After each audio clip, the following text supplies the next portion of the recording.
My name's Mary, and life took a tough turn when I was just 10. My dad had been sick for a while, but I didn't really understand what was going on until he was gone for good. One day he was there, and the next day, there was just an empty seat at the dinner table. It didn't take long for my mom to fill that empty space. 2 months later, she brought home Jack. I guess she felt lonely and needed someone fast. Jack moved in like he owned the place, and it was clear he didn't want me around. Mary, this is Jack.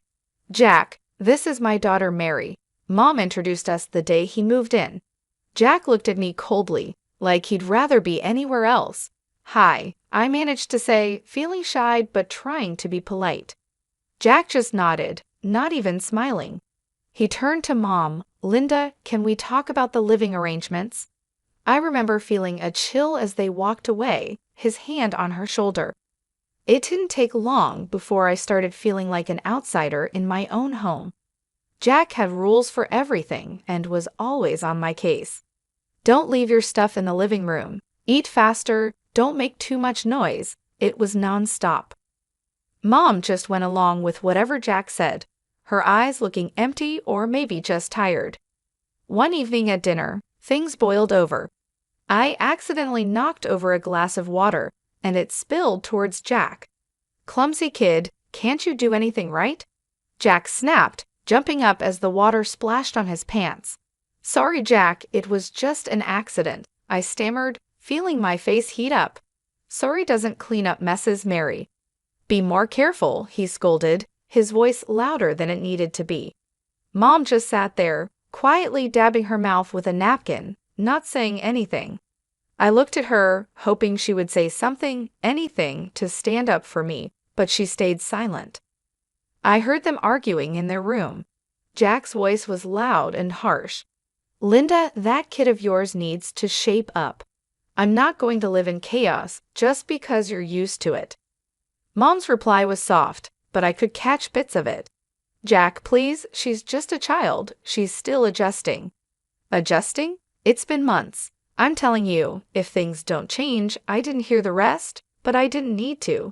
The message was clear. Jack wanted me out of the way, and Mom wasn't fighting too hard against it.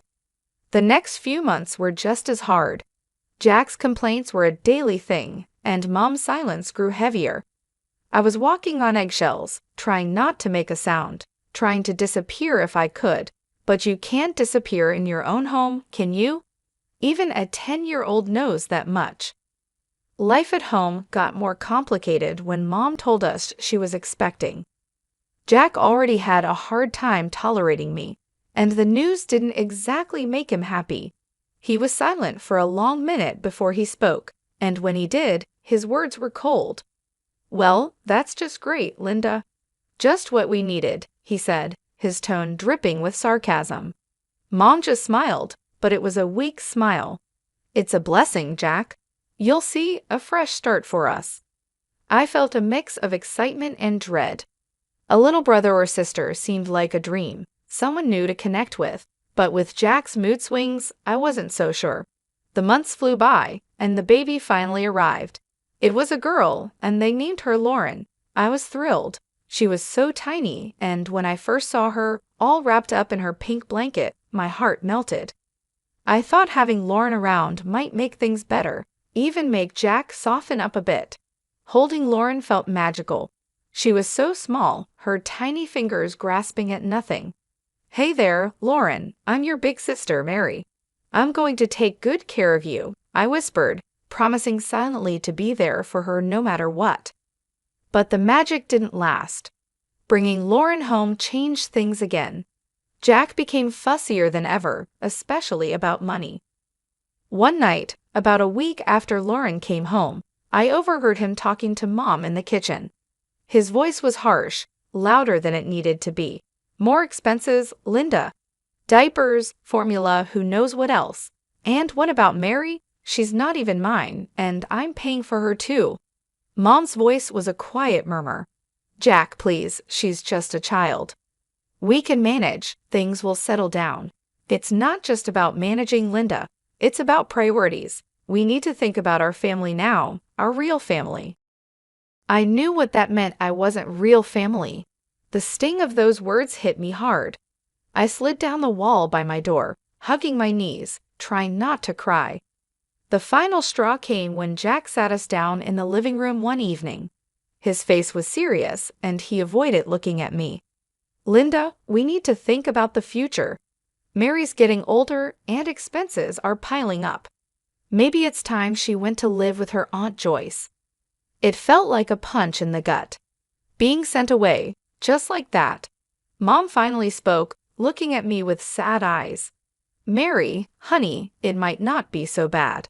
Aunt Joyce has a nice house, and you'll be well taken care of. But Mom, I don't want to go. I want to stay here with you and Lauren. The room went silent. Jack's next words were cold and final. It's decided then. I'll call Joyce in the morning. Moving in with Aunt Joyce was like stepping into a different world. Her house was big, clean, and always silent, too silent for comfort. The first day I arrived, she laid down her rules like we were negotiating a peace treaty after a long war. You'll follow my rules under my roof, Mary. No nonsense, no mess, no back talk, she declared as she led me through the hall to what would be my room. The room was plain, with bare walls and a single bed in the corner. It felt nothing like home. I nodded, too tired and upset to argue. Homework right after school, chores before dinner, and lights out by 8.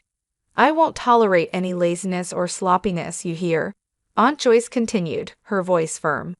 Yes, Aunt Joyce, I whispered. Speak up when you're spoken to.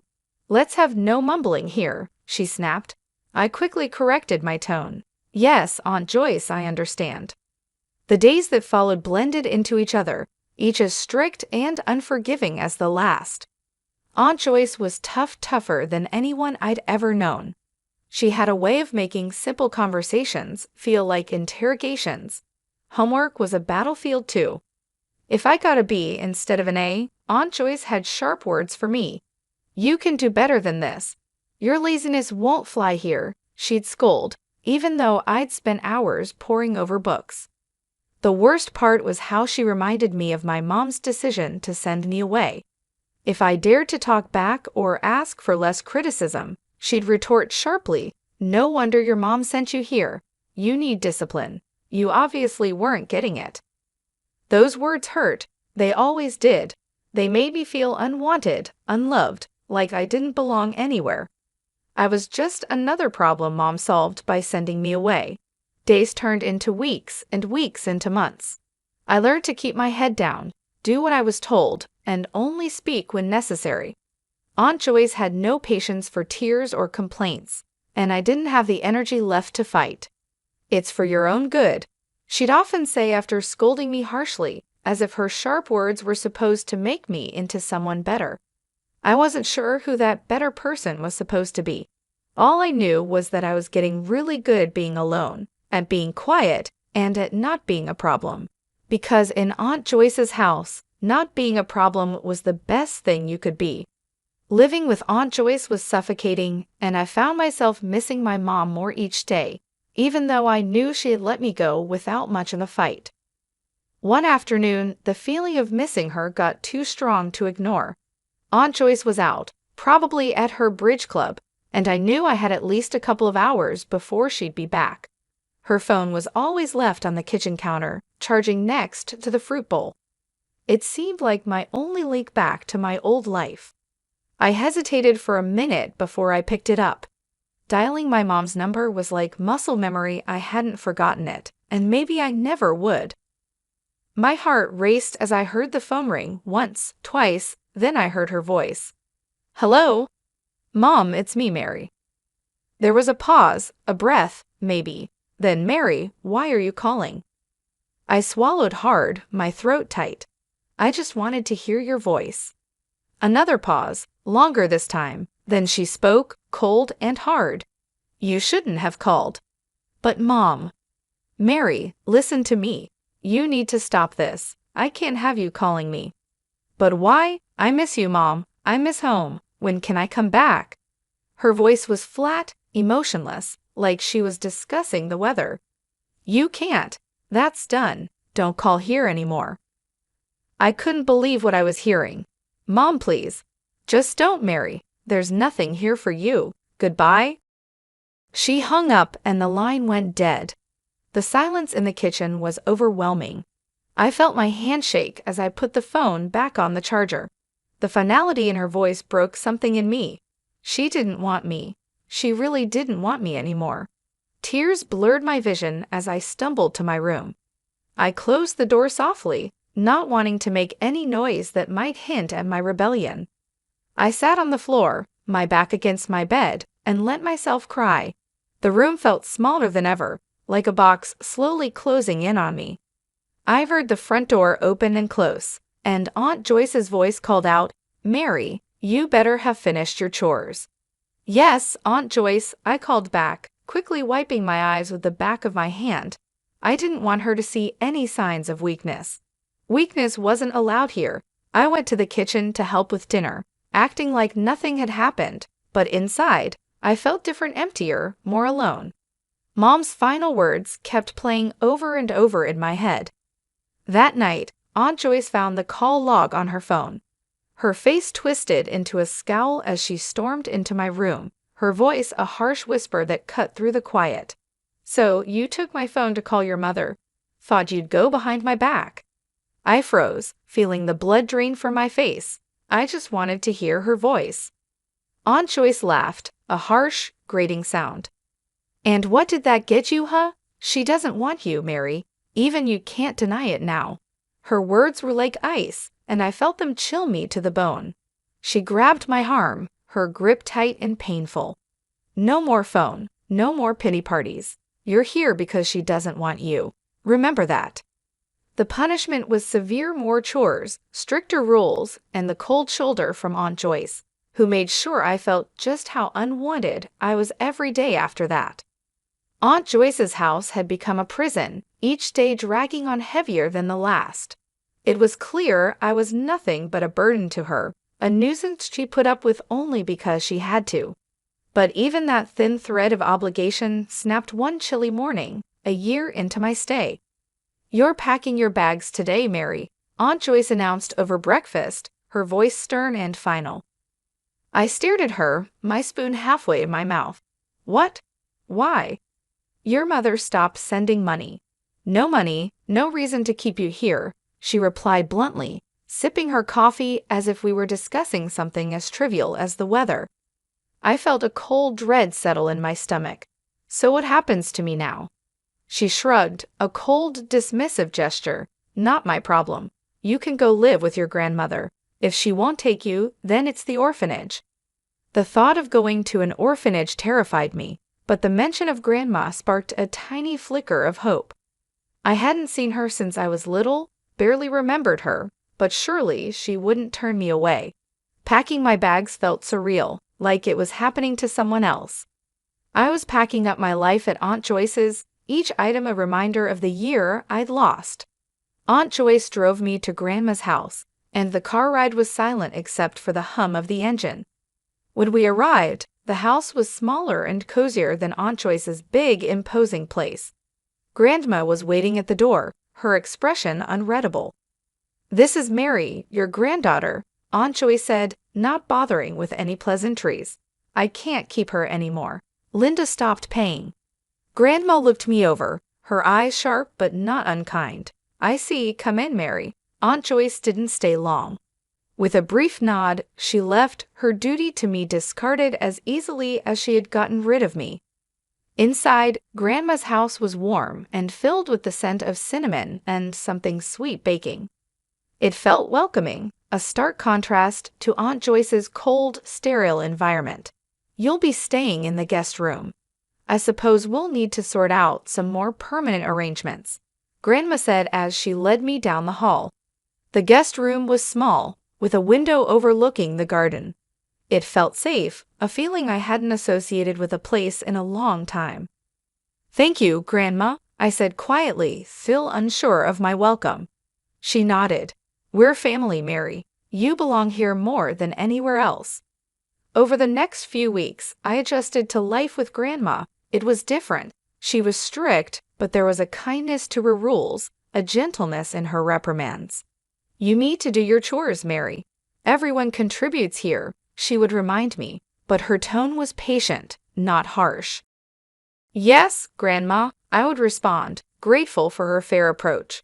Living with Grandma, I began to heal.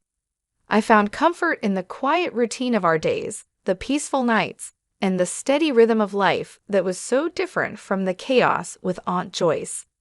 The months passed, and on my 19th birthday, Grandma made a decision that would change everything. Over breakfast, she slid an envelope across the table to me. "Take a look at this, Mary," she said, her voice carrying a mix of seriousness and warmth. I opened the envelope and pulled out some official-looking papers. "What's this?" "It's adoption papers, Mary. I want to adopt you. Make things official so no one can ever make you feel unwanted again," she explained, watching me closely for my reaction. I felt a lump in my throat. "Really, Grandma? You mean it?" "Yes, I do. You're not just staying here, Mary. You're my family, and it's time we made that clear to everyone else, too." 2 weeks later, it was done. We went to court, and I officially became Mary Bennett, with a new sense of belonging that I had longed for since Mom sent me away. With Grandma's support, I finally felt like I was home. I began looking forward to the future, and Grandma encouraged me to focus on my studies, especially science, which had always fascinated me. "You've got a sharp mind for it, Mary. You could go into medicine. How would you like that?" she suggested one day as we were going over some of my school projects. "I'd love that, Grandma. I want to help people," I replied, the idea starting to take root. "Then it's settled. We'll get you into a good college program. I'll support you every step of the way," she declared with determination. True to her word, Grandma was there for me throughout my high school years. She tutored me in math and science, using her old-school methods that were strict but effective. "You need to understand the basics, Mary. You can't skip the foundation," she'd insist whenever I struggled with complex problems. I graduated with top marks, thanks to her unwavering support. Grandma then helped me navigate the daunting college application process. When I got accepted into a medical college with a partial scholarship, she was as proud as if she'd received the acceptance herself. "We'll manage the finances. Don't you worry about that," Grandma said when I fretted over the costs. "You focus on your studies and become the best doctor you can be." Medical school was tough but fulfilling. I was drawn to oncology, the branch of medicine that deals with cancer. It was hard, both emotionally and intellectually, but it felt right, like I was exactly where I needed to be. I completed my degree, then my internship, and finally my residency, each step a milestone that Grandma celebrated. "You're making a real difference, Mary. I'm so proud of you," she'd say, her eyes shiny with pride. By the time I turned 35, I was fully established in my career as an oncologist. My life was busy but fulfilling, filled with long hours at the hospital and the satisfaction of knowing I was making a difference. Through it all, Grandma was my anchor, always there to listen and offer advice on tough days. But life, as it often does, threw another curveball my way. Grandma's health, which had been declining, took a sudden turn for the worse. It was swift and unexpected, the kind of decline that leaves you scrambling to catch your breath. I remember coming home one evening, tired after a particularly tough day at the hospital. Grandma was sitting in her favorite armchair, looking out the window. Her voice was weaker when she called me over. "Mary, come sit with me for a bit," she said, patting the chair next to her. I sat down and took her hand in mine. It felt fragile, like it could break with too much pressure. "I'm not going to beat around the bush," she started, her tone serious. "The doctors say there's not much time left. We need to talk about practical things." A lump formed in my throat, and my eyes filled with tears. "Grandma, please." She squeezed my hand, her grip still strong. "No tears now, Mary. We've got things to sort out. You need to be ready." The next few weeks were a blur of doctor's visits, late nights, and legal paperwork. Grandma wanted to make sure everything was in order for me, that there would be no complications with her estate or her wishes. When the end came, it was peaceful. Grandma passed away in her sleep at home, just as she had wanted. The emptiness left by her passing was overwhelming, and the silence in the house felt too heavy to bear at times. Planning the funeral was hard. I went through her address book, calling relatives and friends. The responses were polite, some even warm, but it became clear that not many would make the effort to come. My heart ached, not just for the loss of Grandma, but for the loneliness of this farewell. The funeral day was quiet, the chapel more empty than full. I stood there, feeling oddly detached as the priest spoke about life, loss, and legacy. It didn't take long after the funeral for the past I thought I had left behind to come knocking at my door. My mother, stepfather, and their daughter, who was now 21 years old, showed up unexpectedly. My mother didn't waste any time. "Mary, you need to share the inheritance your grandmother left you," she demanded, her tone entitled. I stared at them, disbelief mixing with anger. "You left me, remember? 21 years ago, you decided I was too much of a burden." My mother's face twisted into a sneer. "Ungrateful girl. Now you're a rich doctor with an inheritance. You owe us." I laughed, the sound bitter. "Grandma adopted me legally. You're nothing to me now." The shock on her face was almost comical. My stepfather, ever the bully, leaned in. "You're going to regret this, Mary." As they left, I slammed the door behind them, the click of the lock sounding unusually satisfying. Standing there, my back against the door, I felt a mix of relief and renewed determination. A few days after their visit, I was at work when I got a call from a neighbor. "Mary, it looks like your family's at your house again. They've been bringing in furniture. It looks like they're moving in or something." When I pulled into the driveway, seeing their car parked out front made my stomach turn. I walked in to find my mother, stepfather, and stepsister unpacking boxes in the living room, acting like they owned the place. "What are you doing?" I demanded, trying to keep my voice steady. My mother turned around, feigning surprise. "Oh, Mary, we're just settling in. After all, this is family property." "No, it's not. This is my house, legally left to me by Grandma. You need to leave now." My stepfather stepped forward with a smirk on his face. "Make us. We're family, and we deserve a part of this house." I could feel the anger rising inside me. "You haven't been family for over 21 years. You can't just come here and claim what's mine." My stepsister, who had been watching from the side, finally spoke up. "Come on, Mary, don't be so heartless. We're just asking for what's fair." "Fair?" I laughed, the sound sharp and bitter. "What's fair about abandoning a child? What's fair about only showing up when you think there's money to be had?" They had no answers, just scowls and muttered curses. "I'm calling the police," I declared, pulling out my phone. My mother tried to stop me. "You'll regret this, Mary." "I've regretted knowing you for years. This is nothing new," I shot back as I dialed 533. The police arrived quickly. I explained the situation, showing them the legal documents proving my ownership of the house and Grandma's will. The officers were firm. "You need to leave," one of them told my mother and stepfather. "This property doesn't belong to you, and if you don't comply, you'll be removed forcibly." My stepfather glared at me, his anger clear, but there was nothing he could do. "This isn't over, Mary," he threatened as they gathered their things. "Oh, but it is," I replied, my tone cold and final. After they were gone, I walked through the house through Grandma's house. Each room was filled with memories, each corner a testament to her love and the life she had built here, a life she had fought to pass on to me. Standing in her favorite spot by the window, I made a promise, not just to her but to myself. I would not let the bitterness of the past tarnish my future.